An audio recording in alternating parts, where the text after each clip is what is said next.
ज्ञानेश जी महाराज हिंदू धर्मगुरु हमारे साथ हैं, रुक लेते हैं। ज्ञानेश जी महाराज, बीकेटीसी की अगर बात की जाए तो प्रस्ताव जो यहाँ पर रखने की बात की गई है, जो प्रस्ताव लाया गया है, जिसका कासमी साहब भी समर्थन करते हुए नजर आ रहे हैं कि किसी को नाराजगी नहीं होनी चाहिए। अगर ये कहा गया है कि गैर हिंदू जो है वो यहाँ पर गैर ना आए और सिर्फ हिंदू वर्ग का जो तबका है वो यहाँ पर आए, तो उससे किसी को दिक्कत तो नहीं होनी चाहिए।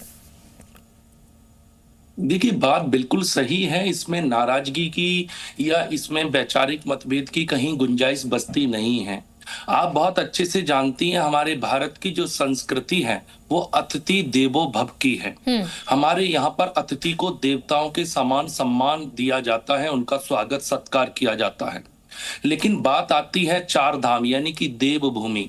देवभूमि चार धाम सिर्फ एक स्थान नहीं है, हिमालय का एक भूगोल का क्षेत्र नहीं है, ये सनातन की रीढ़ की हड्डी है, यहाँ की मर्यादा। देखिए, विषय ये नहीं है कि वहां पर किस धर्म का व्यक्ति जाएगा या किस धर्म का व्यक्ति नहीं जाएगा।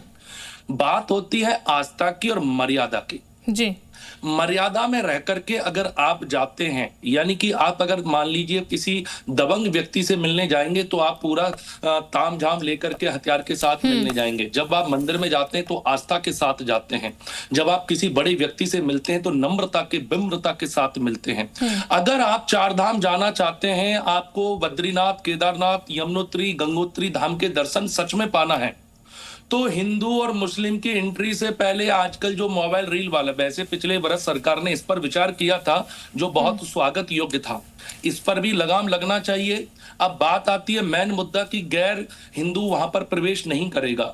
तो देखिए, ये मर्यादा का विषय। अगर कोई मर्यादा में जाकर के रीलबाजी करके नहीं, अपना जाति धर्म का प्रोपगंडा लेकर के नहीं, अगर याचक बन करके कोई जाना चाहता है, त्रिपुंड लगा करके महादेव का भक्त बन के जाना चाहता है, तो उसमें कोई बुराई होनी नहीं चाहिए।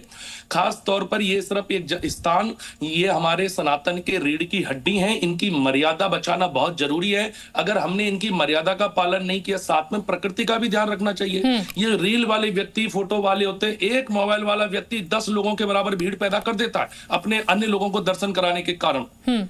तो ये सब चीजें जो सरकार निर्णय ले रही है, इससे यात्रा सुगम होगी, सरल होगी।